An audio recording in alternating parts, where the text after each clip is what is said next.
Well, hello again. Welcome to Horror in Detail. Today we are going to share Wendigo and creepy horror stories. First story. This story was shared by you/Red Sky. The night I met the Wendigo. At 10 feet tall, it towered above me. Emaciated arms grazed against the frozen ground with claws made of ice. Blood dripped from ragged, withered antlers.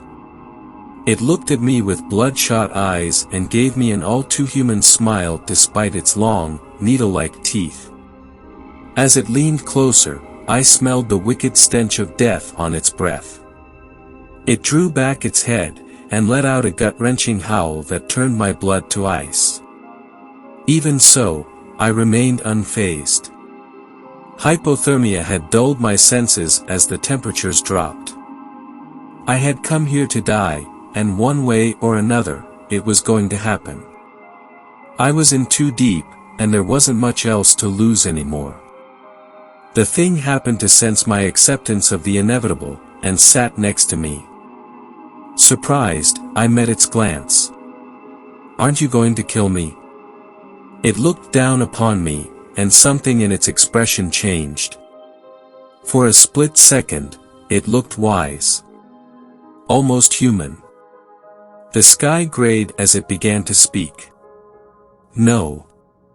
Its voice was low and rasping. "Your suffering now feeds me more than if you were dead." I stared off into the darkness. The thing next to me took out a glass jar. It was roughly the size of my head, but was dwarfed in the being's hands.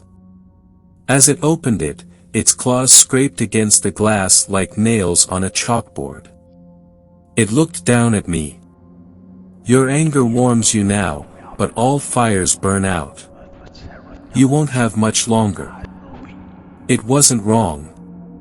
There was no way I should be alive right now. With a swift motion it struck my face with its claw, and sliced open my cheek. But no blood came. Instead, a milky, iridescent fluid leaked out of the wound. It billowed and swirled around my head. Memories. Beautiful, wonderful memories. I saw my sister, tall and lanky with wavy blonde hair spinning in her favorite skirt. I could almost hear her laugh. Dancing to the radio at midnight when she thought no one could hear. Squealing with delight as we sped down the highway with the windows down. I smiled. But soon the memories turned sour. I then saw her body, limp and broken after I took that turn too fast. The car was crumpled into a tree, and I could only watch, helpless as my life burned to the ground in front of me. I felt the heat rise up in my chest, but the creature collected the haze around me in a jar and shut it. I snapped back to a cold, gray reality. I felt numb. I couldn't feel anything. I didn't know anything. Who I was, where I was, or what was sitting in front of me with a terrible smile on its face. But at that point, I couldn't even care.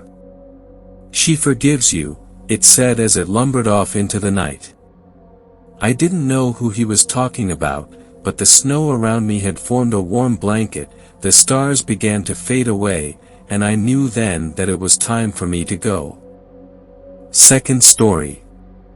This story was shared by you/trash_tia. Every month, my college goes into lockdown. Starting at 8 p.m., please lock all Geminis inside their rooms. My college takes star signs way too seriously. Is that understood? The college dean was lecturing me, and I was staring down at my lap trying to fathom how I got myself in this situation. I had guards standing behind me acting like I was some escaped psychopath. Every time I moved, I noticed them snap to attention in the corner of my eye. I was supposed to belong here. I was supposed to find myself. But all I had found was a student body that were deadly serious about separating their students according to the zodiac. My gaze flicked to an astrology chart on the wall, with the school's least favorite sign scribbled out in permanent marker. The dean's office was an astrologer's wet dream. The dean herself was my mother's age, a scowling woman who was more shadow than person, a projector illuminating constellations across the room, casting her face in eerie white light. I had been lazily following Orion across the walls when she finally snapped, and I jerked to attention, my gaze flicking back to her. "Miss Oliver." I nodded in response, my cheeks burning. Orion skimmed across her face, and I found myself mesmerized by how beautiful the star was. Her office was fairly cozy, a messy kind of cozy. There were books and papers piled around her, empty coffee mugs and what looked like star maps spread across her laptop, coffee staining each corner. It was a mistake, I finally said through the gutter in my throat. It wasn't a mistake. But it's not like I could say that. For some reason, along with this college's draconian rules mapped around the zodiac of all things, there was one star sign in particular that had been outcast. I turned my attention back to the scribbled-out symbol. Gemini. If there was ever a zodiac that was hated, or not liked, Gemini was never that star sign. I grew up with kids in my class hating Pisces because they refused to be related to a fish. Or Cancer, because of the crab. Gemini was in the summer months, and the constellation, in my opinion, was beautiful. But not to these guys. Starting my freshman year, I started to realize how badly the Gemini students were being treated, with the guys getting the worst of it. Being a late admission, I was new, along with another kid who appeared to be the joker of the class at first. He was friendly enough, introducing himself with a grin. We were asked for our star signs as an icebreaker, or what I thought was an icebreaker, and he shrugged with a small smile. I think I'm a Gemini." He sounded unsure of himself, leaning back in his chair. "Yeah. I was born on June 10th. I'm a Gemini." I expected that to be the end of it, but I noticed a sudden shift in the air. Like the guy had just announced he had murdered his whole family. The girl sitting next to him inched away slowly, dragging her laptop with her, while the rest of the class seemed to collectively let out a breath before twisting to the back of the class. It was almost a robotic movement, their heads snapping around, eyes narrowing. I didn't even see them. The four students in the shadows, heads bowed over their MacBooks. The professor's expression seemed to crumple, his eyes darkening significantly. "I think." He spoke in a sharp breath, before seemingly collecting himself. "I think you should join your friends at the back," he said coldly. Until then, the professor had stapled himself as a cool teacher, a man in his early 40s sporting a long trench coat over jeans and t-shirt. Very chic. Especially with his Scottish accent. Now, it was like looking at a different person. He took slow steps back across the stage, almost stumbling. I could almost mistake his expression for fear. "I said," the professor's voice broke around the words, and something ice-cold wriggled its way down my spine. "I think you should join your friends." The Gemini kid seemed baffled, and a little hurt. The air was thick, every eye burning into him.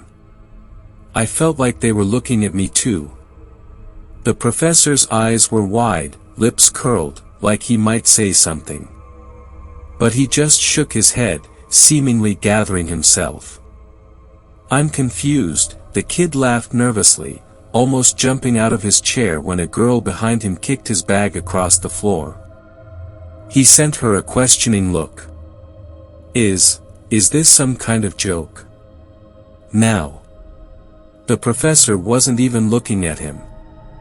But the boy tried to laugh. It's just a star sign, right? I will not ask you again, the professor said stiffly. He didn't move, as if doing so would mean being closer to the boy. He folded his arms across his chest. If you do not move to your designated seat right now, you're out of my class. To my surprise, the boy got up and moved to the back, ignoring students cringing away from him. He didn't speak again, sticking to his assigned group. I noticed everyone else had been separated into their zodiac signs. Leos were at the front, with Sagittarius and Libra surrounding them. The other star signs were harder to make out. I thought it was just that class who were taking the zodiacs a little too seriously. But no. This thing had spread across campus like a virus. Students didn't care about their grades, or what careers they were going to get. Because the star signs on the top of the social hierarchy had the faculty wrapped around their little finger. A Libra girl found out she was no longer compatible with a Scorpio, and stopped talking to him completely, ghosting him on social media and going as far as moving halfway across the classroom from him. The entire campus had gone fucking crazy. Including the faculty. It was only certain star signs who were allowed extra credit and invited into exclusive clubs, while the rest of us were left in the dust, and Geminis were either treated like dirt or feared, like they were carrying a contagious disease. It was like going back to middle school. In the 6th grade, I was proud of my star sign. I liked to think I had a secret twin, after learning about the story behind the constellation. Castor and Pollux, twin brothers transformed into Gemini. I used to draw the twins on the backs of my hands, daydreaming up my very own. Mina Lucas, a Pixas, called me a two-faced bitch. Because Gemini had two faces. So, I called her an ugly fish. This was middle school, though. It is normal for kids to build personalities around star signs. College students, however, are grown adults. It was fine to base a crush around a star sign, or compatibility. But your whole life? Your social circle and education? It was bad enough that my classmates were brainwashed by stars, but the professors too. It didn't make sense. It didn't make sense that my roommate had a mental breakdown the night before because she didn't have anything blue to wear. According to her star sign, she had to wear blue to have a good day. Geminis were either mercilessly bullied by students and professors alike, or treated like they were invisible. I had noticed over the last few days, disgust had turned to fear. Instead of bullying Geminis, other students steered clear of them. I saw it contorted on every face, wary of the Gemini sitting near them, and presently, I saw it on my dean's face. She was scared of me. The woman may have seemed in control, but I noticed her finger anxiously tapping on her coffee mug, her gaze flashing to and from the clock on the wall. She was waiting for something, her demeanor tense, eyebrows furrowed. Every passing minute seemed to unnerve her even more. A mistake, she repeated my words, her tone dripping with sarcasm. Yes. I didn't look her in the eye, swiping my clammy hands on my jeans. What was I supposed to say? I didn't want to associate myself with what I thought was a trend, a TikTok thing that would fizzle out like everything else. But I was staring down at a handwritten letter crumpled between my fists, of an anonymous tattletale calling out my real star sign. The crossed O's stood out. Who wrote like that? I had been hiding under the facade of being a Sagittarius, since Sagittarius and Leo seemed to be the it signs. They stood on some fucking pedestal, ruling over campus like some messed up clique. The letter was like a slap in the face. I had half a mind to tear it into pieces. I stared down at it, my eyes stinging. This letter told me I didn't belong here.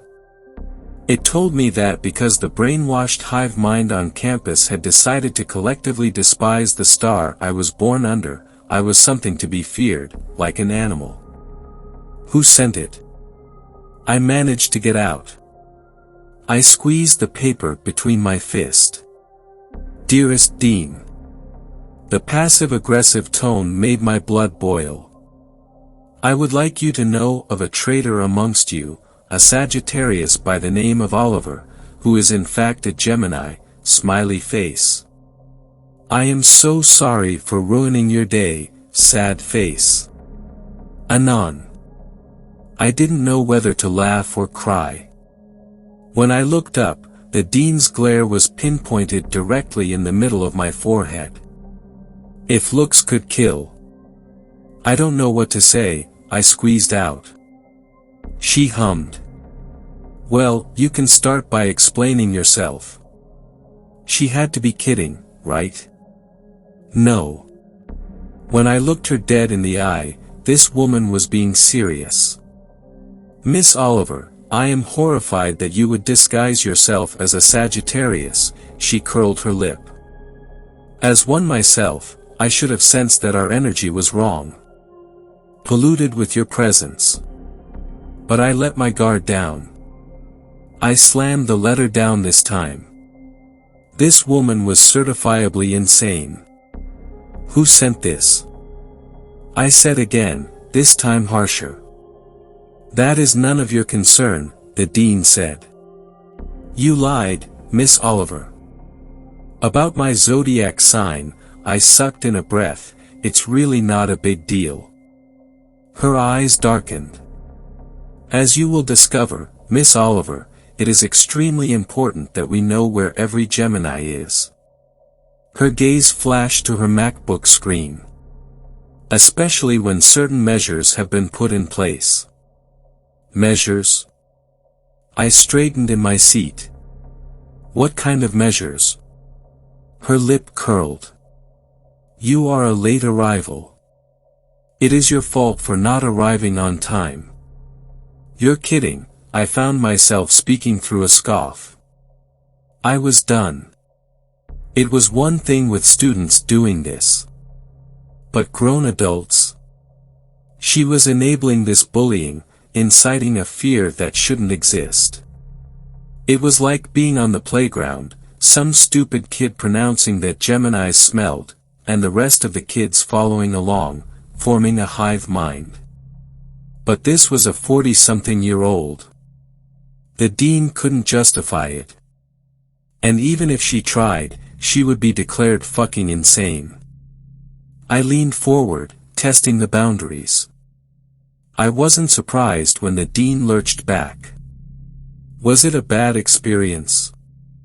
She blinked. I don't understand. A bad experience you had, I repeated. With a Gemini. I could sense the words suffocating my mouth, eager to slip out. After weeks of feeling like I was back in the 6th grade, finally confronting the root of the problem felt good. Platonic, or maybe sexual, I inclined my head. Or maybe he, or she ghosted you completely, so you've brainwashed a campus full of impressionable young students to punish people who cannot help being born between the months of May and June. I felt satisfaction when her expression twisted. Because that is all it is, what you're all unhealthy obsessed with, I spoke through my teeth this time, weeks of repressed anger bubbling over. They're just stars, I said, they don't mean anything to anyone, except children. Miss Oliver. See. Tracing along the constellation mapped out on her desk, I prodded each static light. To my confusion, it was the Gemini constellation, which was ironic. I stabbed at the two twin stars, Castor and Pollux, and then Alhina. I nodded to Orion, projected across the wall. Stars. They're just stars. Dead and dying planets, or if you're religious, your long-dead relatives. Whatever. I pointed at the map crinkled under her MacBook, and the dean once again flinched, her body angling its way away from me. She leaned away from me like I was contagious. One of the guards started forwards, no doubt to grab me, but she shook her head, maintaining that professional, if not slightly strained smile. There is no need, the dean spoke in a sharp breath, and the guard stepped back. Miss Oliver is understandably upset. She cleared her throat. Please vacate your current dorm and move into the old building across campus where we house Geminis without rooms. The dean stood before I could reply. I don't expect to see you in my office again. I grabbed my bag, getting to my feet. You're not throwing me out. Her lip twitched. We do not suspend Gemini students, Miss Oliver. But what if I want to leave? Her facial expression didn't waver. I'm afraid that is not possible. I nodded slowly, not completely registering her words. So, you're saying I can't leave? She shook her head. I am afraid not. I glanced at the guard behind me. Why can't I leave? Because of the measures in place. Something warm wriggled its way up my throat, and I tried to speak, before the guards were politely shoving me out of her office. The dean's words didn't leave my mind until I was halfway across campus, out of breath, and regretting every word I'd spat. She had sent me away with a warning, and in order to leave my dorm room effective immediately and move into the old building off of campus. I had seen it in passing, a large crumbling structure which used to be the old student dorm. The door was broken, bars on the windows. There was no way I was staying there. Instead, I figured couch crashing in a friend's dorm would be better. Elle was a Leo, and insisted she didn't care about star signs. Coming from a Leo, that was rich. She had the all-exclusive Leo experience. I was moving into her room later into the evening, playing cloak and dagger with the security guards on shift, when the announcement played on the intercom. Starting from 8 p.m., please lock all Geminis in their rooms. It is upon us. Elle froze up, her eyes widening. Until that moment, she had been unusually quiet, the two of us sitting cross-legged on the floor eating Chinese food. But I thought she was just tired from classes. Elle didn't react to the message at first. She sent me a sleepy smile, and then told me she was going to grab beer from the kitchen. What I didn't expect was for her to come back wielding one of her mom's butcher knives. I stepped back, but her eyes terrified me, her entire body trembling, fingers tightening around the handle. Her expression contorted with that same feral fear I couldn't understand. Elle, I bit back a cry. Hey. It's me. It's Smith. Get out, she spoke through a sob. Her ponytail swung around when she twisted to the door. Please. I don't want to hurt you, she waved the knife manically, and I raised my arms, my heart catapulting into my throat. You have 15 minutes, the voice drawled, and Elle's expression hardened. I repeat. Please lock all Geminis inside their rooms immediately and find a safe place. This warning will expire at 5 a.m. 8 hours from now. A sudden bang outside set off my fight or flight, doors slamming and running footsteps. I found my eyes glued to the blade in my best friend's hand. They were fucking serious about this. The dean really had turned a whole campus of students against one singular star sign. Elle's frightened eyes found me, and I lowered my arms. "Are you going to stab me?" I took a slow step back towards the door. Because I was born in May. I couldn't resist a laugh. "You told me you didn't care about the zodiac. You said all of this was BS. So, why now?" Another step, and she squeaked. "Do you want to fit in, Elle? Is this like peer pressure?" She didn't respond, and that pissed me off even more. Elle didn't know why she was afraid of me, because her head had been filled with crap. I raised my arms in mock surrender. "Why are you looking at me like that? Elle, I'm not going to hurt you. When have I ever?" I didn't expect to cry, but my eyes were stinging. I could hear screaming, Geminis being attacked and locked up. I risked a step back, and her grip on the knife changed, like she was ready to use it. "You are brainwashed," I said slowly. "The dean wants you to be scared. She's crazy, Elle. Like, delusional. She has some crazy vendetta against Geminis, and she's punishing us." Elle choked out a cry. "Last month," she spoke through a sob. "One of you got into my room." Elle shook her head rapidly, squeezing her eyes shut. "Just leave," she squeaked. "I'm sorry, Smith. I'll explain, I promise. But you need to find someplace else. It can't be here." She smiled, but her lips were strained, eyes wide. When I moved to try and reassure her, she jumped back, like a deer caught in headlights. She was terrified of me. "Lock yourself up," my friend said softly, and I realized I had lost her. "But don't hurt yourself." Elle sniffled. "They can climb through the windows and sense light. They follow it. So make sure to turn them off and stay down." Her expression darkened. "Can you promise me something?" I found myself nodding dizzily. Elle squeezed her eyes shut. "Don't look up." My gut twisted into tangled knots. "What?" Elle's words set something off inside me, but she was already dropping the knife and grabbing me gently, pushing me through the door. I was being shoved out onto the hallway, my bags thrown in my face, when the alarms started blaring, red lights swarming the hallways.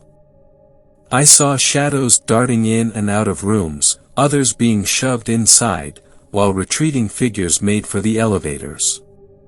A boy was violently dragged out by a girl, and thrown on his ass. At that moment, I stopped seeing students. Kids. I was seeing wild animals crawling backwards on their hands and knees, frightened eyes darting for a safe getaway. A girl ran into me, dropping onto her knees, before catapulting into a sprint. She was caught by 3 guys who dragged her away, kicking and screaming. I had no choice. It was 7:50 when I found myself standing in front of the old building, halfway across campus, the alarm still ringing in my ears. The dorm was more of a boarding house, with maybe 2 or 3 floors. The night felt eerily still, a half-moon poking from the clouds. There was something glued to the front of the door, a simple white sheet of paper. On it, scrawled in permanent marker, was "NO" in bold letters. The O was crossed, I noticed. Which was familiar. 5 minutes, the intercom screeched, and in my panic, I knocked 3 times. "Hello?" I banged again. "Hey, can someone let me in?" I swallowed thickly.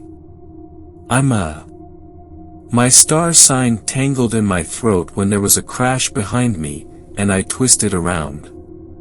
A group of students were dragging 2 others, bound and gagged, hauling them into a car trunk. With my stomach trying to projectile into my throat, I turned to knock again, finding my fists meeting something warm.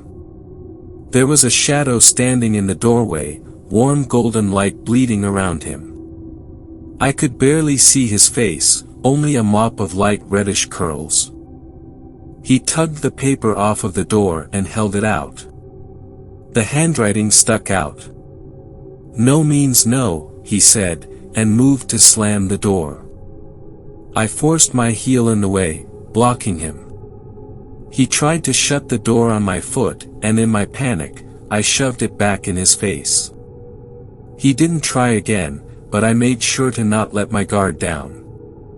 "You told the dean about me?" I hissed out. "I'm sorry, did we go back to 6th grade?" He made a snorting noise. "Well, look who's talking." "What?" The shadow paused, before stepping out into the light. I glimpsed narrowed eyes and freckles.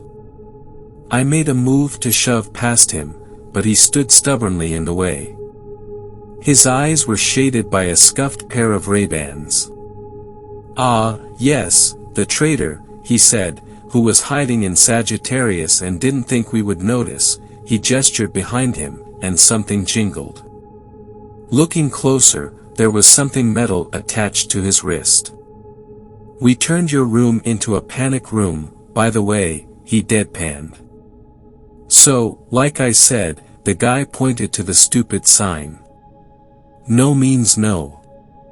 His lips formed a spiteful smile, and behind me, another crash. Something ice-cold ran down my spine.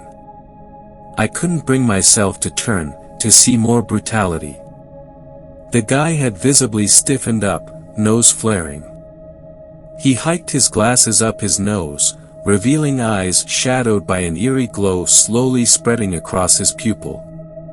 His gaze followed mine. Another kid was being mercilessly dragged across the parking lot. When I turned back to the guy, his expression had darkened. He slid his glasses back into place with emphasis. "Have fun locking yourself up," he said, saluting me with 2 fingers before stepping back. Another jingle, and he flinched. This time I saw it clearly, a rusted chain wrapped around his ankle and right wrist. The guy noticed me staring, lips curling into a scowl. He stepped behind the door, clearly embarrassed. "This is your 2-minute warning," the intercom was still loud, even halfway across the grounds. Hearing the announcement, the kid gently kicked my foot out of the way, and I almost fell on my ass. "Goodbye," was all he said dryly, and slammed the door a little too hard in my face. I could hear voices when I was shuffling back. I checked my phone. 7:58. Fuck. Across campus, the warning lights were still flashing. "Why did you do that?" Another guy's voice hissed from behind the door. "Because she's a traitor." "Yeah, but she's stuck out there," a girl joined in. "Aren't you being a little too harsh?" "Nope." I left them to argue, making it back onto campus. 7:59. Bathroom. That was all I could think of. I started toward the main building, when movement flashed in the corner of my eye. I saw them pouring from campus, illuminated in brilliant orange from the torches in their hands. Leos. I recognized several faces from my class. They moved as one, a large group heading across campus toward the clearing in the woods. They wore pajamas, normal clothes, like they were going to hang out. But something in the air and prickling across my skin told me different. There were exclusive clubs on campus, but this was a whole other level. I ducked, mapping a way to get on campus without being caught. If I could get to the door and make a clean break through the cafeteria, I could dive into the girls' bathroom next to the elevator. I dropped to my knees in an attempt to crawl, when I saw her. The bright red hair was a giveaway, her bobbing ponytail frenzied as she joined the others. Another frantic look at my phone. 8:02. I didn't expect her to see me. She was looking around frantically, unlike the others whose eyes were set forward. It looked like she was looking for a way out, staggering over uneven ground. Then her eyes found mine. Initially, Elle looked relieved, and then her gaze went to the sky, flicking back to me, her eyes widening. She hesitated, before stumbling over to me, pulling something from her jeans pocket. It was a much sharper knife, the blade glinting under moonlight cast across the grounds. "Tell me your name," she said in a squeak. "I need to know it's you." I had half a mind to question her, before I remembered the Gemini boy chained up. "Smith," I gasped out. I'm Smith." Elle hesitated. She twisted around, scanning the night, and turned back to me. Her frenzied eyes searched mine. "What is my most embarrassing story?" "What?" In 2 single strides, she was holding the knife to my throat, her hand trembling. The steel was cold, and I had no doubt that she wouldn't press deeper. "Say it, Smith." Word for word. Behind her, the Leos were gone, with some stragglers left behind. I nodded slowly, trying to ignore the blade digging into my skin. This was my new normal. You had your period in your boyfriend's parents' new car," I whispered. "You still have nightmares." Her expression crumpled with relief, and she dropped the knife. "How about mine?"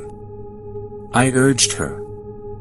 Elle surprised me with a quiet laugh. "You barfed tacos all over your crush on your first date," she choked out. "And he never talked to you again." I started to speak, and Elle tugged off her jacket, wrapping it around my eyes. At first, I fought back, before her hands, and then her fingernails dug into the bare flesh of my arms. Her touch was reassuring, dragging up my arms and then grasping hold of my shoulders. "I told you not to look up," her voice came out in an annoyed hiss. I didn't. I bit back a cry when she dug her nails in further. "What's happening?"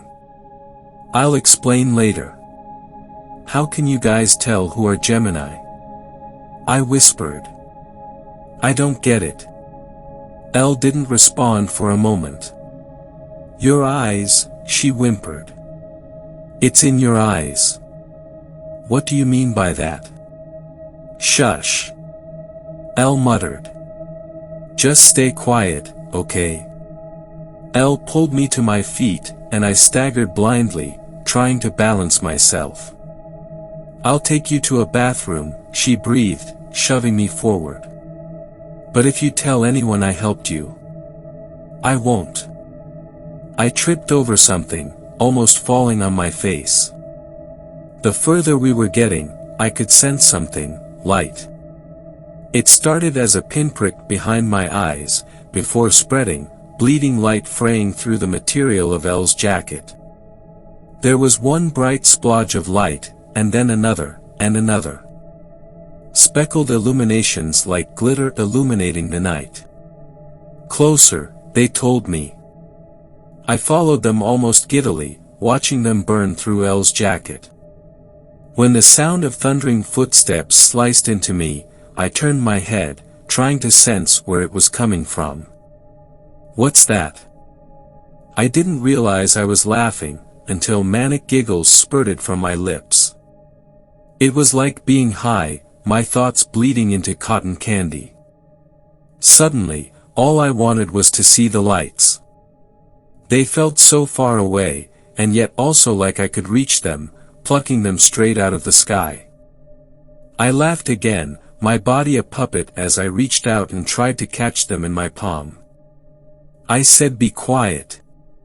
Elle whisper shrieked. I am. I was curious about the light. It was so bright, and I was missing out on fully taking it in. I stumbled again, this time my footsteps tangled.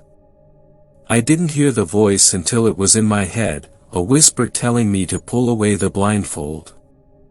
It was choking me, suffocating my thoughts and filling me with a taste of her. I saw it, just a glimpse dancing across my peripheral.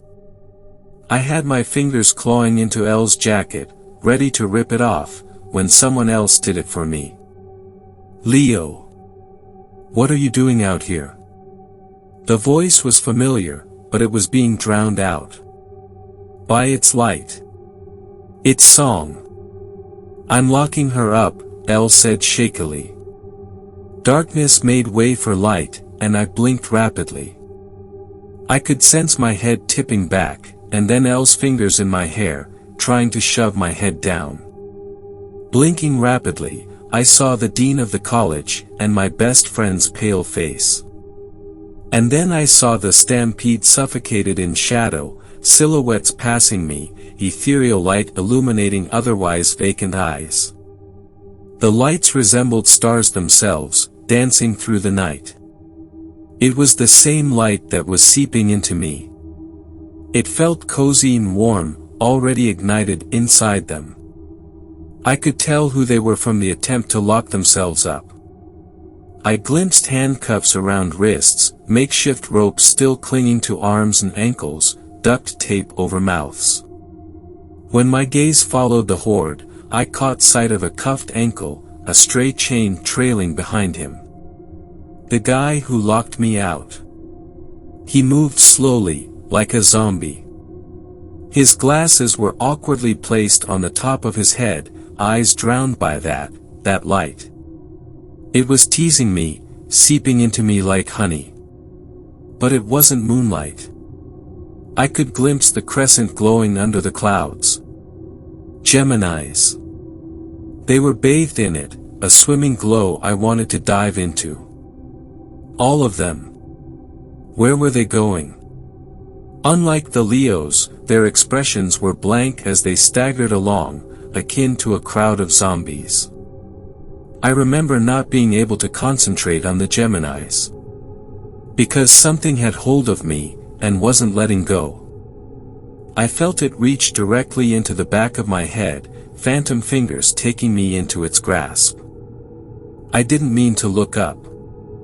I tight-poked my head back, drinking in the sky above me, and the night, that suddenly felt alive. The Gemini horde stopped suddenly, heads tipping back, glowing eyes following suit. I blinked twice. Elle was already covering my eyes, and I wrenched her hands away so I could see, clearly. I could feel it, sense it, consuming me, filling my thoughts with a lulling fog. Smith. Elle's eyes found mine, and she dropped to her knees. Like she was scared of me. I remember her lips had formed the words in breathy sobs. Don't look. Before she could reach up, I blinked again, and this time it was a longer one. I started toward something. It was there. I just had to reach as high as I could. Then I would be able to touch it. Starry eyes surrounded me, but I don't remember being scared.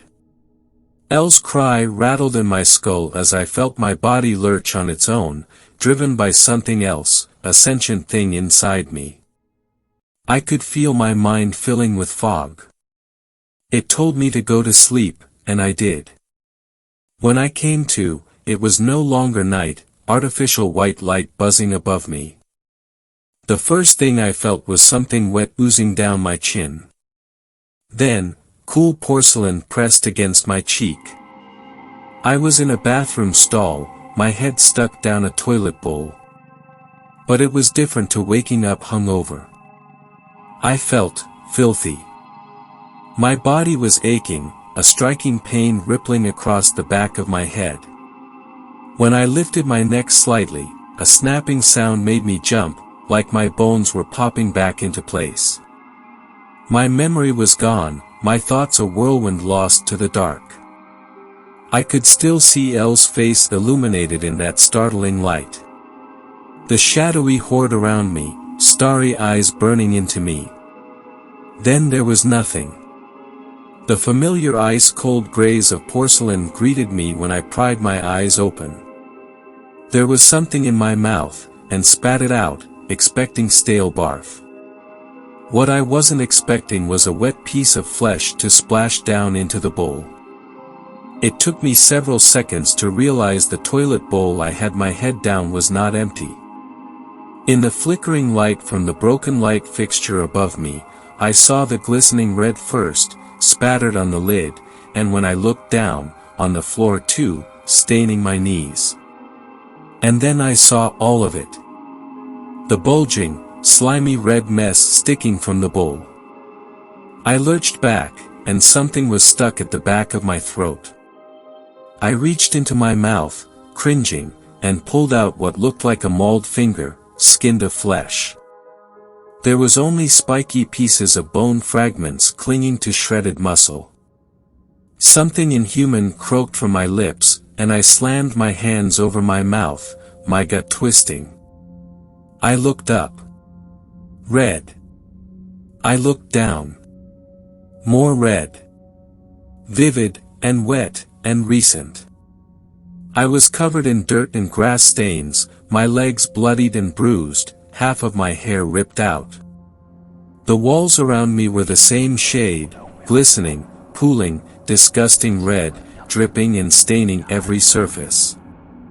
The lumpy red mass sticking from the toilet bowl suddenly looked less like a mass, the more I was looking at it, blinking through blinding light. At some point, I screamed, heaving up the rest, wet globules of fat spilling from my mouth.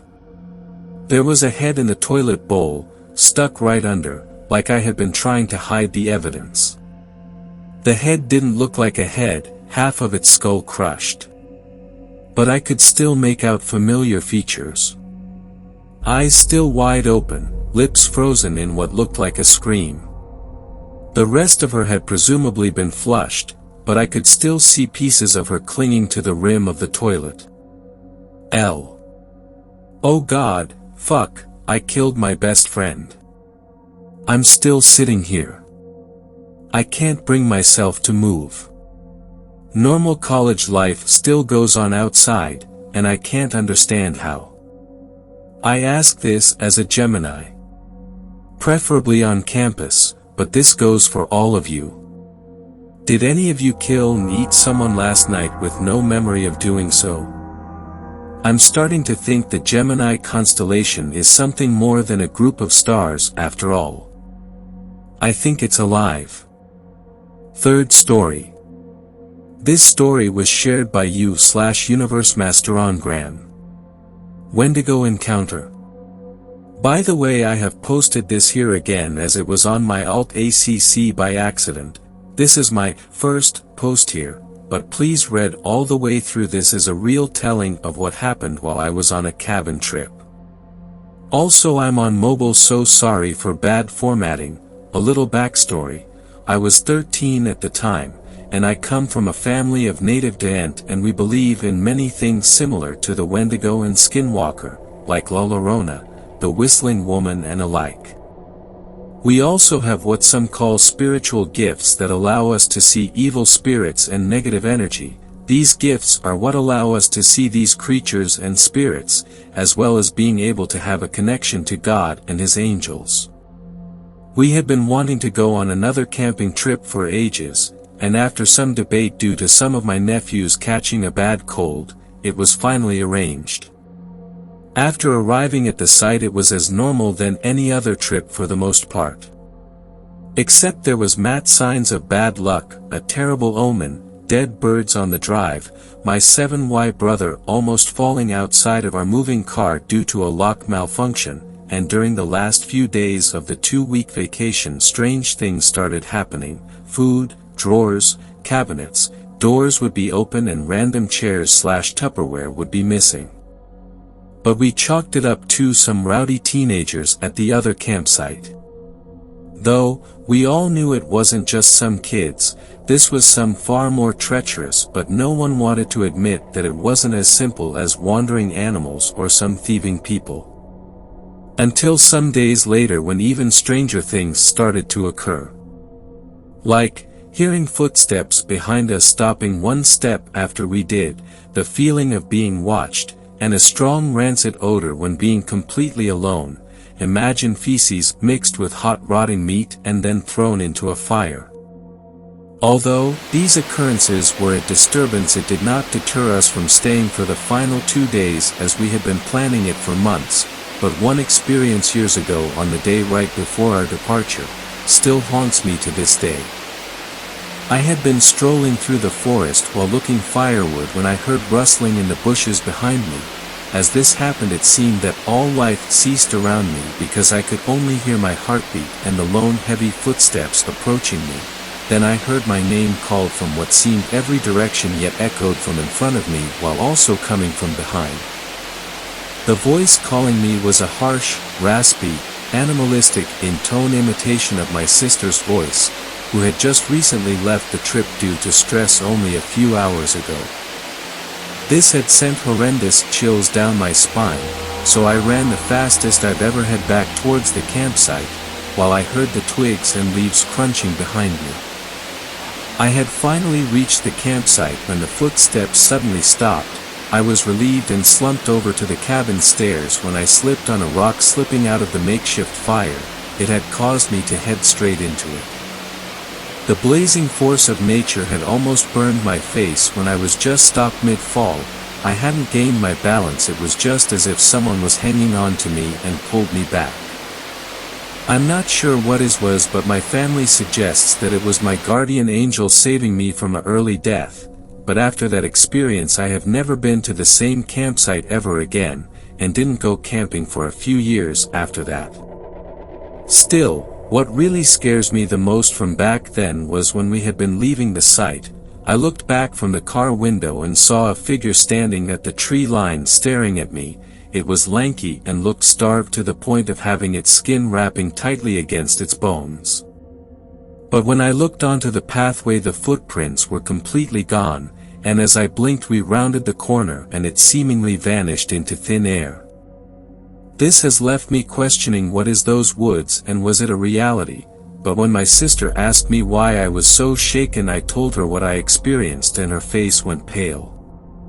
She had told me that before leaving a terrifically gaunt figure had been watching us across the river bank, and that it had noticed her and ran away on all four at a fictional speed, she shakily said, staying quite frightened after. Until speaking with a phrase that still haunts me today, before I had left early, that thing had left long, deep, scratch mark on the trail sign. It was the one that it was chased me on. Fourth story. This story was shared by you/A Blue Sweater. How my father survived an encounter with a Wendigo. All know the feeling of hunger, and yet some have never seen it. You yourself may have claimed to be starving, empty, famished, or hungry. But have you yourself ever encountered the merciless beast we call hunger? Have you ever considered that the thing you call starving is only the fingernail of the monster that plagues the minds and souls of the innocent and sane? Breathing down your neck and clawing at your skin with blood-covered nails, desperate to get inside, only blocked from you gobbling down cheeseburgers, pizza, donuts, fruits, and veggies. And yet some have come close to hunger. Some of the worst instances of mass hunger, known as famines, have plagued us for centuries. Ireland 1845, Russia 1921, China 1959. And yet even in these stages of hunger, when people's teeth were gnawed and broken from eating leather and dirt, and animals had a feast of the bones and rotten flesh of human remains, very few have ever seen hunger, few have seen the Wendigo. All the Wendigo ever feels is hunger, for it is hunger. You may have heard of the Wendigo, seen drawings of it. But for the few who have seen it, for most it was the last thing they ever saw. I haven't seen it, no, thank God I haven't seen it, yet the blood that runs in my family have seen it, stared at it in its hollow eyes. This is not my story, this is my father's. When I was around the age of 15, he told me to sit down next to him, pointing to the brown cloth chair. I was old enough to know, he told me, why he never lets me set foot in the woods, why we never go up north, especially never when it's winter. I recorded it all, he requested for that, wanted a record of what happened to him, to make sure no one else went through it like he did. This is what he told me. Father's story. He takes out a cigarette and clicks a lighter until a small blaze, and puts the small flame to his cigarette, taking a puff before starting. My uncle decided it was time for me to visit the Great Lakes forests, told me the woods were some of the most beautiful in the whole country. It took a lot of convincing until your grandfather decided it was fine for me to visit the north. Of course, when he made the decision, it was winter by then. The winter down here is a light breeze compared to the freeze up in the north. Cold days, and dark icy nights. It's a wonder how the Native Americans managed to survive months of thick snow, and the creatures that came with it. He pauses to take another puff of his cigarette before continuing. This didn't stop my uncle, who had prepared in case we had to go during the winter. He for both me and him as if we were going to the Arctic, thick puffy jackets, fat boots, and gloves as well as goggles in case we came upon a storm on a walk, as well as bear spray if we came across wild animals. He also packed something else, a .50 Action Express Desert Eagle, the ones those cops use in the movies. He didn't actually expect to use it, it was just in case we came across a bear or lynx, and things got close and personal. He pauses and stares at his right leg. He definitely didn't think we needed it for something different. It was around mid-November when we took the plane to the state of Michigan. He had purchased a standard hotel room in a small town, he refused to mention its name, and we spent the most few days simply getting used to the sceneries of where we were. My uncle was right, it was beautiful, actually, I don't even think the word beautiful cuts it. I could see the edge of the forest by my window, they were tall, like long hairs protruding from the head of Mother Nature. And along those hairs lied the fleas. Squirrels, chipmunks, birds, and the occasional wolf and fox would pass by, before despairing in the shadow of the trees. I'll tell you, even now I do miss seeing the trees, watching the wind blow the tall pines in harmony. He sighs, and puts out his cigarette on his wooden chair. But I know I can never go back there. Almost every day we went on hikes, with the snow crunching beneath our feet, stopping every so often to witness the wildlife. Once or twice we came across a bear. I was scared of course, but my uncle had faced plenty in his time living there, so of course he knew what to do. Don't look them in the eyes, he would whisper to me, as he pulled out his bear spray, just in case. And eventually, it would move along, searching for some berries to eat. It was around our second week there when my uncle decided to take me on my first night walk.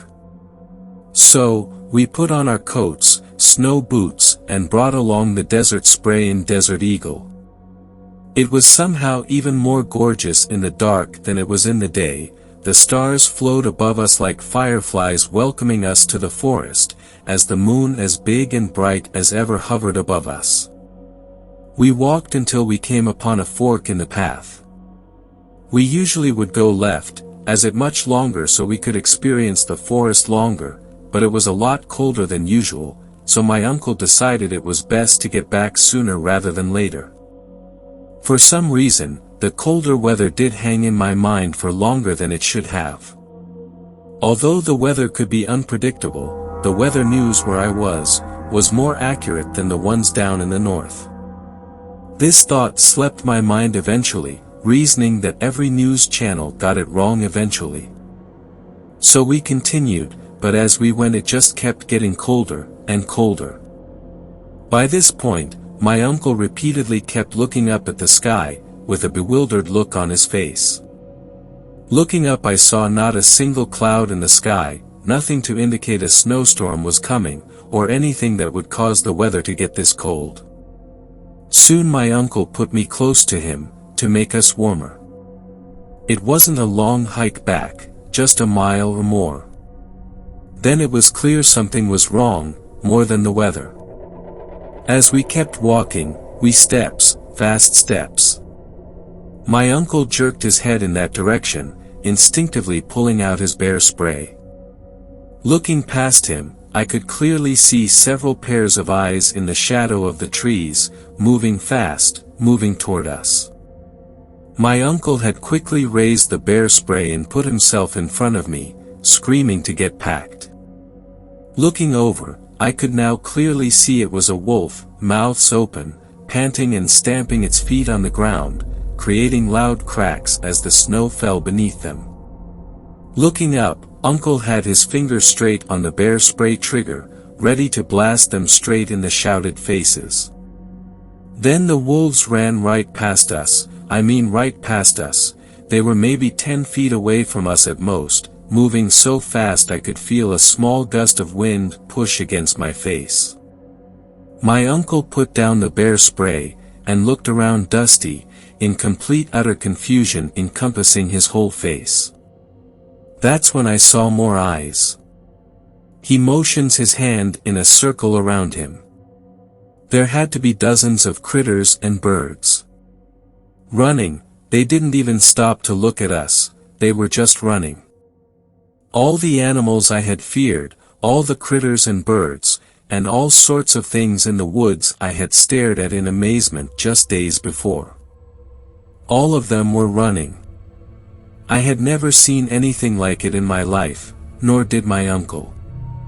He decided that it was time to go, most likely because whatever the animals were running from was something that we didn't want to come across. Now my uncle was someone that doesn't get scared easily. From the stories your grandfather told me, he had faced death more times than he could count, coming across an angry grizzly, a hungry pack of wolves, and even someone pointing a gun at him straight in the face. Even then, I didn't see fear in his face, but looking into his eyes, I could see worry, and that was enough I needed to know. Our standard walk had turned into a jog, with Uncle deciding that it would be fast to go off trail through the woods. On the trail, there was a clear opening overhead for the light of the moon and stars to shine through, but off trail, the pine needles blocked most of the light that came through, with small beams piercing the thick hide here and there. My uncle just kept walking straight towards the town. He probably just had half a mile left when he suddenly stopped, making me bump into his back. He didn't move, didn't even make a kind, almost like he had stopped breathing. "Uncle?" I asked in a squally voice. I looked ahead of him, my heart pounding against my sternum as it pumped blood like a bicycle pump. Up ahead was the outline of a person, though it was too far away to see any facial features or any features at all. It was, I don't know, 30 seconds before my uncle started backing up, gesturing me to do the same. "Hello, can we help you?" I heard a tremble. It was a small one, but it was enough to tell me everything I needed to know. My uncle, one of the coolest people I've ever known, was scared. Slowly, ever so slowly, my uncle put his hand behind his back, moving towards the bear spray. But my eyes nearly popped out when his hand went past the bear spray and moved toward the gun. Crack. Up ahead I heard what sounded like a small twig break, and breaking eye contact with my uncle's hand looked forward back at the figure. He had taken a step forward, stepping on a small branch that poked out of the layer of snow. And with that step, there was a new feeling in the air. It wasn't the cold, it wasn't fear, it was hunger. An almost lustful amount of hunger. "Look," my uncle said, as his hand still gradually moved towards the desert eagle, "we don't want any trouble, we're just trying to get back to town, so if you could please," he didn't get to finish his sentence. By this point my father stopped looking at me, instead looking out the window. It all happened too fast. First, there were the steps, fast, rampant, each step came with a snarl. It was too fast for my uncle, too fast for me to process. What came next was the gunshot.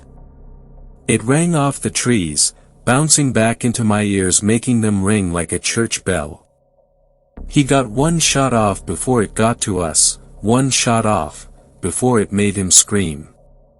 It slammed into him, flinging both me and his gun to the left, slamming me on the ground with a loud thud which knocked the wind right out of me. Oh God, the screams.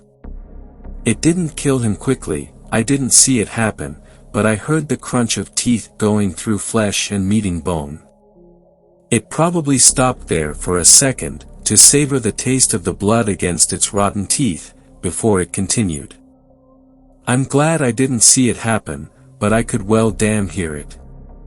Splish and splash, as blood poured on the ground, as it continued to sink its teeth into his flesh, seemingly hard for it to hold back. It had enough of the taste, now it wanted to eat. Crunch after crunch came, followed by tearing and popping sounds. I think it was pulling the organs out of his stomach. Don't know how long I had my eyes closed, but I opened them, I was facing away from them, and looking at a light that bounced off a silver object. The desert eagle. I stood, up still shaken from the fall. The funny thing was I wasn't scared, my brain must have taken a hit, making it difficult for me to process what was happening behind me. I took a casual step forward, towards the gun, cracking the show beneath my feet. And that's when the crunching stopped. That's when I remembered where I was. We both turned around at the same time, its eyes meet mine, and my eyes meet it, if you could call them eyes. I say this because I don't even know if they were eyes. They were black and hollow and black. I say black because all there was in those eyes was black. Then there was the rest of its body. I couldn't believe the thing that did that to my uncle was unbelievably skinny. Its ribs poked out of its chest, bones clearly seen through its slender arms and legs. There were antlers that looked like that of a deer, protruding from its head. He pauses and thinks for a moment. No. It wasn't a head. It was his skull. 'Cause that's what it looked like, a skull with deer antlers coming from the top of its head. And even as it crouched I could see it was tall, even towering over me in that stance. He both stared at each other for what felt like hours before it turned back around and continued eating what was left of my uncle. Did it even care that I was there? Why didn't it just attack me next, just get it over with? I didn't stop to ask these questions, I just turned, picked up the gun, and ran. For a second I considered taking a shot, but I didn't know if the bullet my uncle shot at it hit it. If it did, then I don't even think bullets affected this thing. All I knew was I had to get away. So I kept running, and running, and running. What probably took just 10 minutes felt like an eternity. And then I saw the lights of the town. I'm gonna make it. I thought, hope creeping up my spine and into my brain. And that's when I heard the distant footsteps. I turned around for a split second and felt that hope come crashing down all the way to my toes. There it was, probably just 1,000 meters away. I could see its eyes, they weren't glowing or anything, they were just so black they stood out even in the darkness. And it was running, running fast.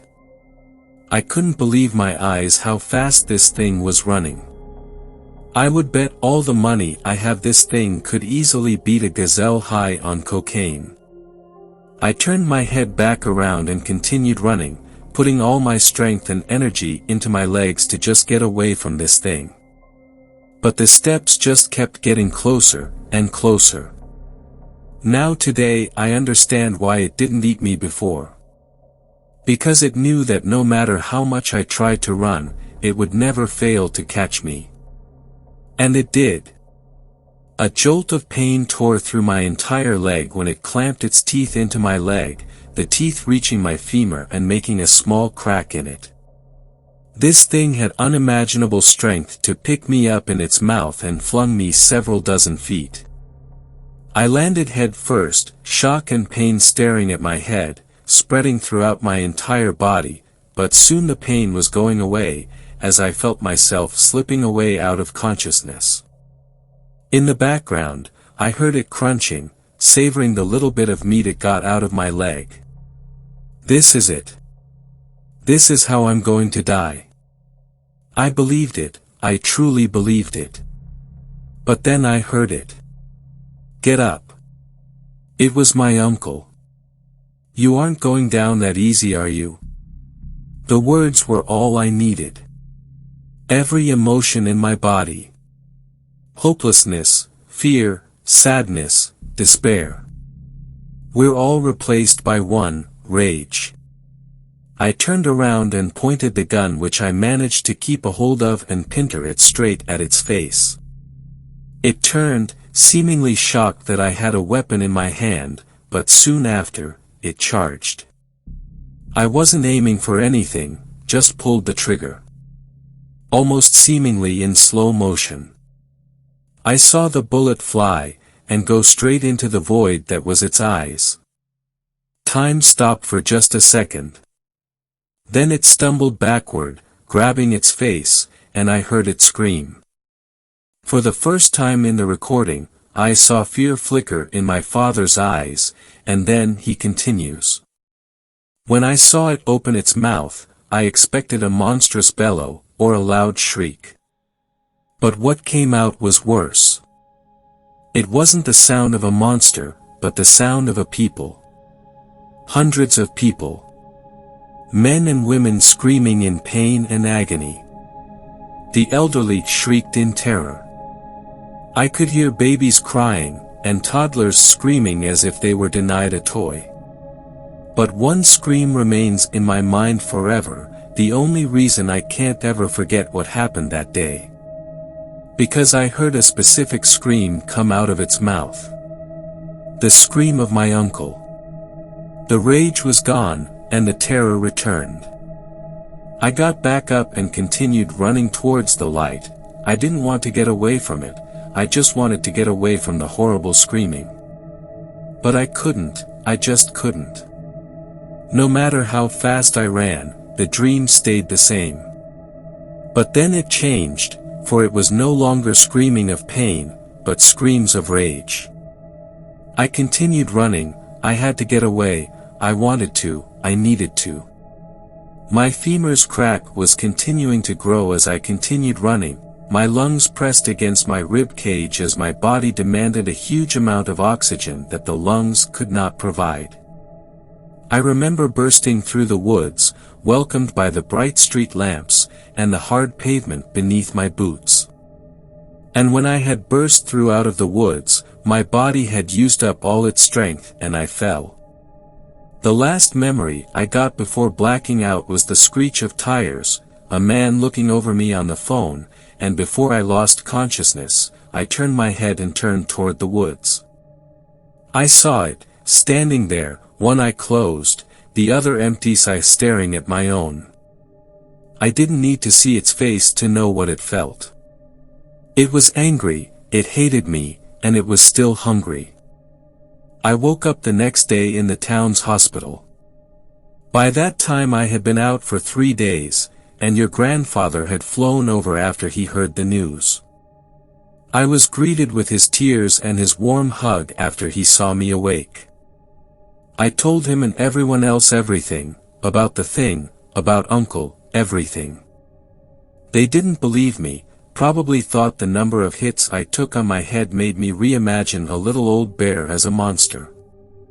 They did send out a search party, however, didn't find it, but found my uncle. The rumors spread how every bit of flesh, blood, organ, and even the bone marrow was stripped clean, and all that was left was a clutter of bones. He sighs.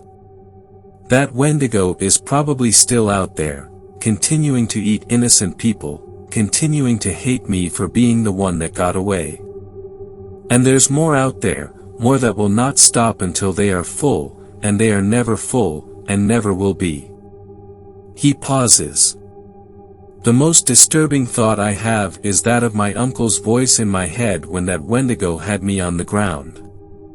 Sometimes I think, was it actually my uncle's voice telling me to get up? Or was it that thing, telling me to get up, wanting me to put up a little more fight, so it could make the kill so much better? Fifth story. This story was shared by u/JLGlaPhysics. My college roommate kept a dark secret. When I was in college, I lived in a modest apartment just out of town. Given that I was trying to put myself through college, I had to save as much money as I could on rent. So, I moved in with 2 other roommates who were attending the same university I was. It had 3 bedrooms, which I was thankful for. I really didn't want to be subjected to anyone's nighttime snoring or anything else a college kid would get up to at night.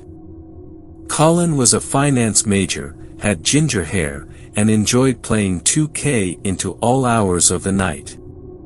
He'd wasted no time setting up his PlayStation in the living room before even unpacking any of his stuff. Ken was in his sophomore year studying linguistics. He was a quiet guy, kept to himself mostly.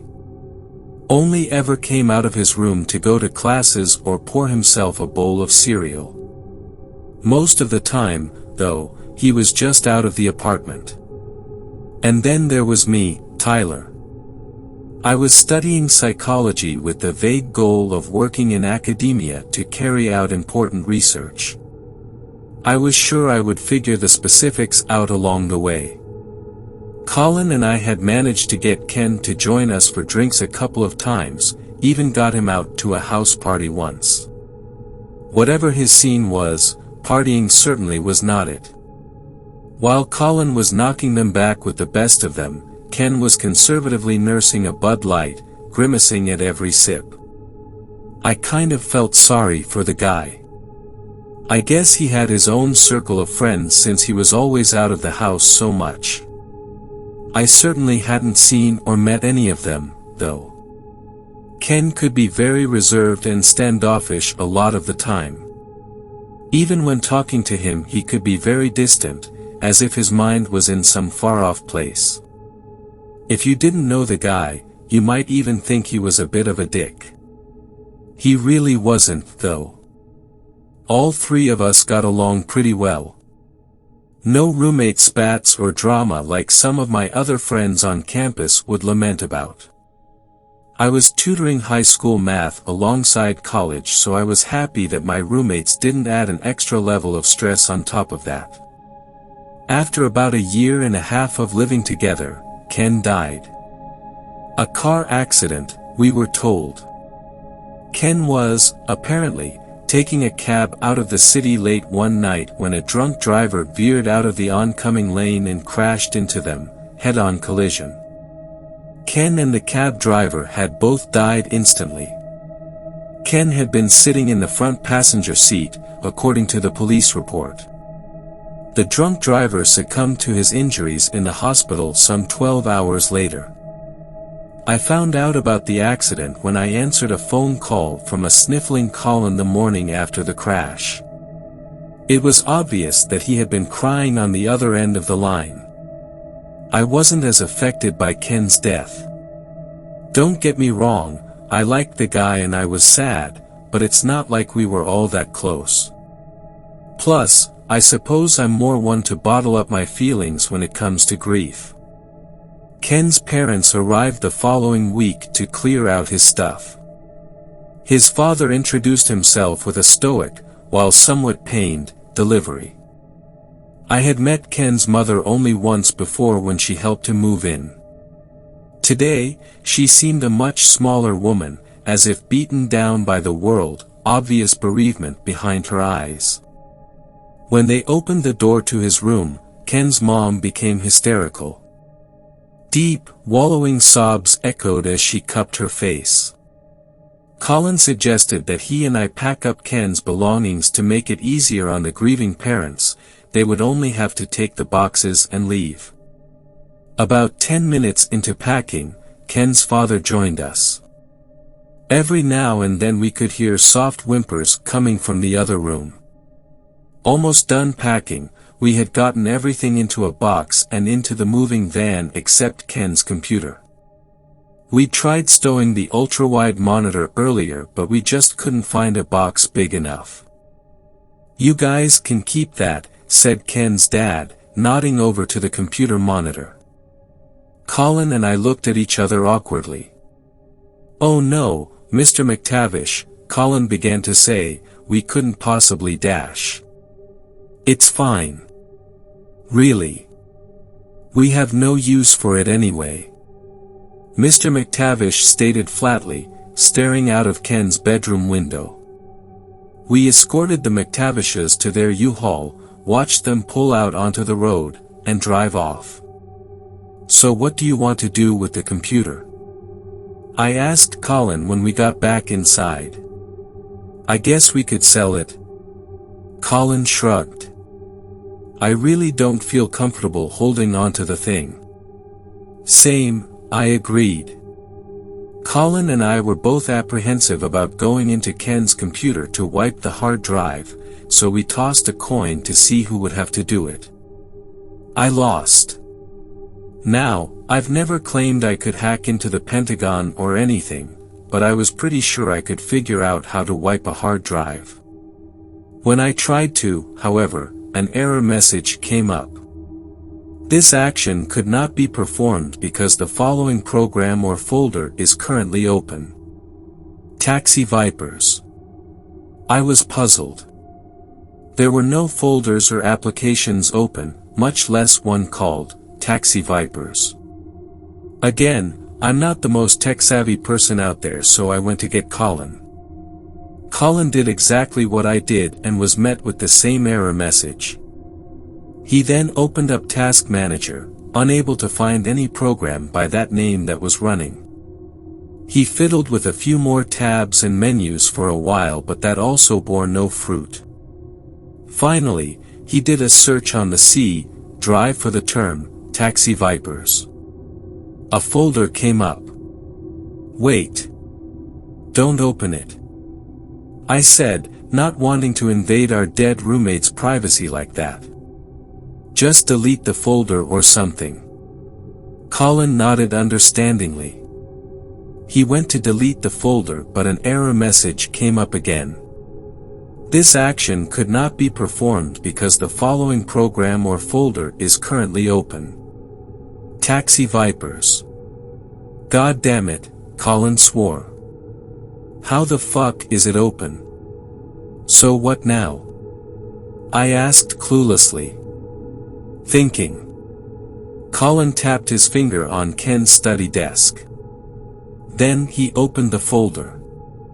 There were 5 video files in the folder, each titled with 6-digit numbers. Colin looked over at me, wondering what to do next. "I don't want to see the guy's porn or whatever it is, man," I stated, not even joking. "Look, me neither, okay," Colin assured me. "But something in this folder is either corrupted or glitched or, I don't know.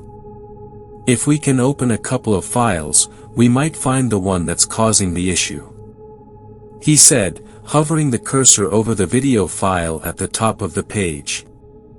I didn't like it, but I guess he had a point. He took my silence as confirmation and clicked on the video. The video opened up a grainy feed. A young woman was sitting by a table in what looked like one of those interrogation rooms you'd see in a cop show. The woman had long brown hair and was probably around my age. The walls were painted white and you could see a fraction of a gray door behind her just in the corner of the camera's view. The door opened and a man walked in. His face was out of frame but he was wearing a white lab coat. He moved out of frame but the woman's gaze followed him. When the man had stopped moving, the woman was looking into the camera, indicating that the man was standing right behind it. The woman looked uneasy but not scared.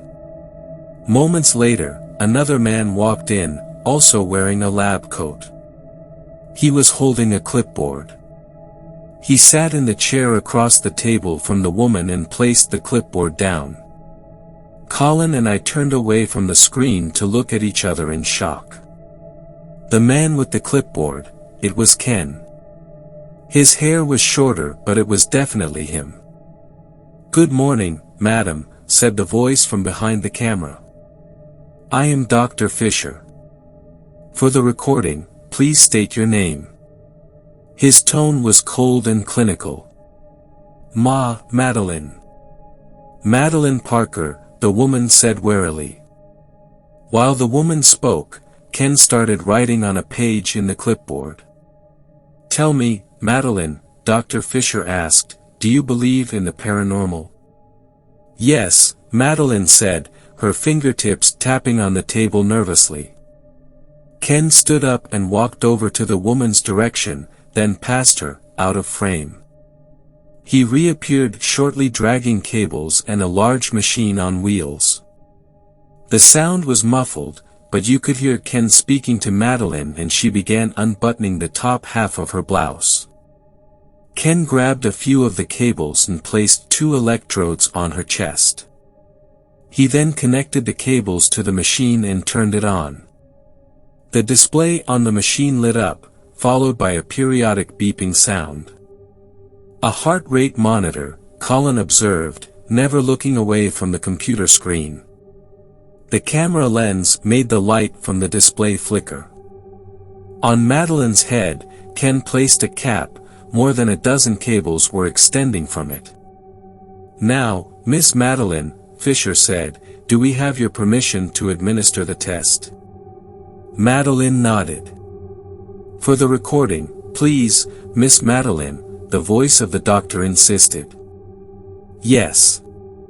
You have my permission," Madeline stammered. "Beginning sonic exposure examination," Dr. Fisher announced. Ken retrieved a pair of large headphones and placed them over Madeline's ears, then walked back over to his side of the table. After a few seconds, Fisher spoke again. "Increased heart rate. Subject condition remains stable," he remarked. Ken scribbled in his clipboard. The beeping sound from the heart rate monitor was noticeably accelerating in pace. Every so often Ken would read the monitor and then write something down. Then Madeline let out a haunting shriek. "Stop! Make it stop!" she cried. She was trying to get up from her chair but her movement was impaired somehow. Ken rose quickly to get to Madeline but the doctor spoke first. "No, Kenneth," Dr. Fisher commanded. "She has already agreed to the study." Ken sat back down, obediently. Madeline's screams became louder and louder, her fingers dug into the armrests of her chair. "Make it stop! Make it stop!" she pleaded over and over. Then she suddenly went quiet. Her breathing was heavy and you could see her chest expand and flatten rapidly. "No!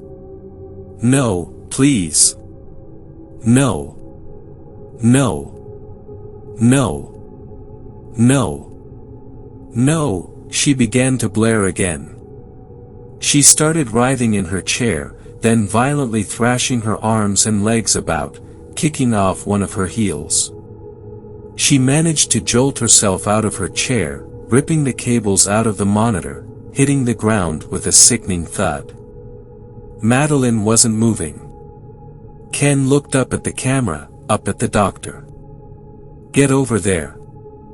Fisher shouted. Ken ran over to Madeline and crouched down. And that's where the video ended. "Jesus Christ," Colin said, making me aware of his presence again. "That girl. Fuck, do you think she dash?" He couldn't finish the question. I dragged my palm down my face. I didn't know what to make of any of this. The girl. What were they doing to her? Who was this mysterious doctor? Why on earth was Ken involved?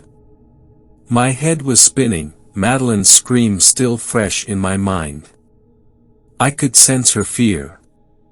No, I could understand her fear. A primal response brought on by something truly immeasurable in horror. But what? And that revolting sound of her face cracking onto the cold tiles. I felt warm bile rise in the back of my throat, the room around me twisted and gyrated. Involuntarily, I leaned over and spewed vomit all over Ken's carpet. Colin led me to the bathroom and hunched me over the toilet. More vomit came. I got in the shower, the cold water zapping me back into a state of quasi-lucidity. I held my face under the water, hoping it would wash away everything I had just experienced. Every time I closed my eyes, the images would come back. Her screams would resonate around my skull with stark clarity as if I were in that godforsaken chamber of terror.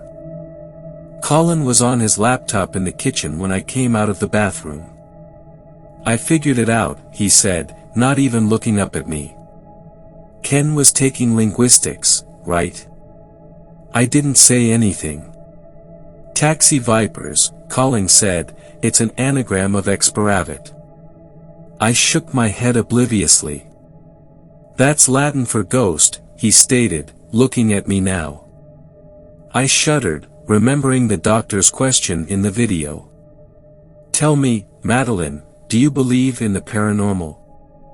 "Oh, shit," Colin whispered, almost inaudibly. The accident. Ken was in a taxi when, his face ran pale at the realization. Gooseflesh traveled up my arms. I emailed myself the videos," Colin said, staring down into his lap. I was in disbelief. "You what?" I was stuttering. "Why the fuck would Dash?" "Tyler, I want to get to the bottom of this. Ken was our friend, and if these videos or that doctor guy has anything to do with his," he paused for a moment, "with his death, then we have to find answers." Colin was on his feet now, alive with vigor and purpose. I knew what he meant. I knew what we had to do. I didn't want to see another one of those videos ever again. I wanted to purge the memory from my psyche. I was petrified. Where Colin saw answers, I saw fear. He eyed me expectantly. I hung my head, silently walked over to the kitchen table, and sat myself down next to Colin. Without saying anything, he clicked on another video. The video opened up on the same white-walled room. A burly man walked in, escorted by Ken, who was again wearing a lab coat. They were speaking to each other, but the audio wasn't clear. The man seated himself in the same chair that Madeline had in the first video. Ken sat down across from him. The doctor from the previous video didn't seem to be in the room. "For the recording, could you please state your name?" Ken asked the man, enunciating the words. "Philip Jones," replied the man, folding his arms as he leaned back in his chair. "Tell me, Philip, do you believe in the paranormal?" Ken asked coldly. An icy tingle ran down my spine. "Ha! Hell no," Philip said brazenly, laughing almost. Ken got up and began outfitting the man in the same way he had done before, affixing cables to his chest and head. There was one extra step that he performed, though, one he hadn't done with Madeline. Ken fastened leather straps around Philip's wrists and ankles, belting him to the chair. Philip didn't really seem concerned by this. Ken placed the large headphones over Philip's head, then retreated to his side of the table again. "Mr. Jones," Ken said, looking down at his clipboard, "do I have your permission to begin the study?" "Yup," Philip replied gruffly. "Beginning sonic exposure exam now," Ken said for the recording. I fidgeted with my hands nervously. I looked over at Colin. His eyes were locked to the screen. "What the fuck?" Philip cried after a few moments, jerking his shoulders. "You motherfucker, get me out of this thing." Then he began screaming, spittle flying from his mouth. "I'm gonna kill you.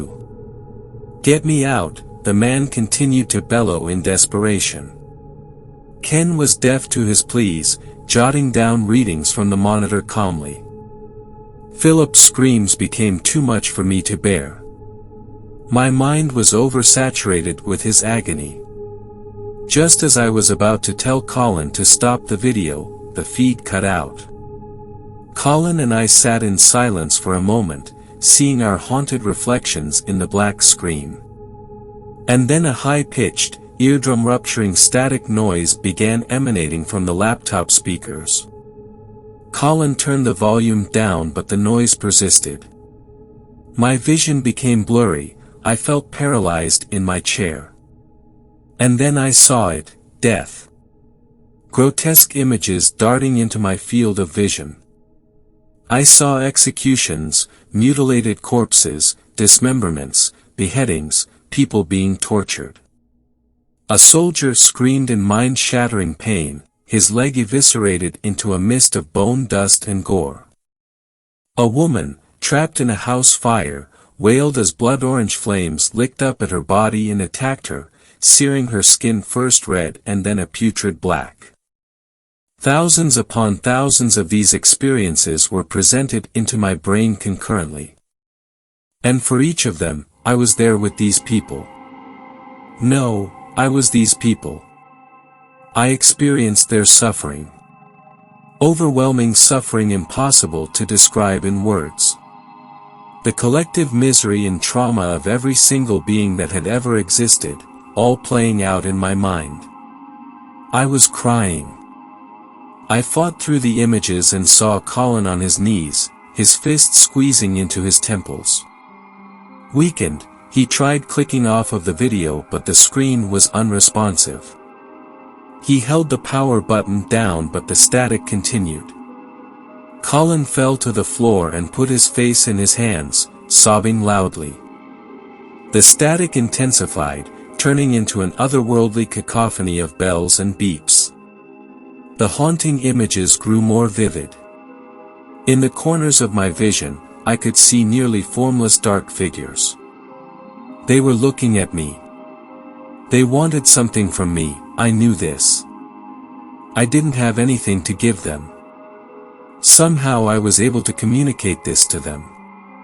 Then I understood, they wanted me to go with them, to follow them to where suffering is not a concept. They were right. I knew they were right. I could transcend the trivial existence of humanity's limited reality and exist in a plane my mind wasn't yet ready to conceptualize. But I would know soon. I would know it all. I had to go with them. I asked them how. They would guide me, I understood. I was overcome with elation, weeping tears of joy, knowing what was about to happen to me. And then they began moving away from me. No, I thought. Don't leave me. I begged and pleaded until they were gone. I realized that the sound had stopped, the haunting images along with it. Colin had managed to rip the battery out of his laptop, finally ending it all. The real world came back rapidly. Soon I would forget all about the dark figures and the plane beyond human comprehension. As if it were all just a dream. A dark, twisted, beautiful dream. Colin was in the fetal position, his deafening screams had turned into soft whimpers. I helped him up into a chair. We sat in complete silence, neither of us wanting to acknowledge what had taken place. And then, I swear, while the battery was disconnected, the laptop screen turned on. I wanted to grab it and throw it out of the window, but all the strength had been drained out of me. A video began playing. Ken looked into the camera. He looked ghastly. His skin was pale and cracked. His eyes were sunken in, black rings encircled them. He hardly moved, just staring at the camera with a flat, unwavering expression. It's impossible to say how long he stared. Minutes? Hours? He stood there, just peering through the lens. Then Ken began to speak.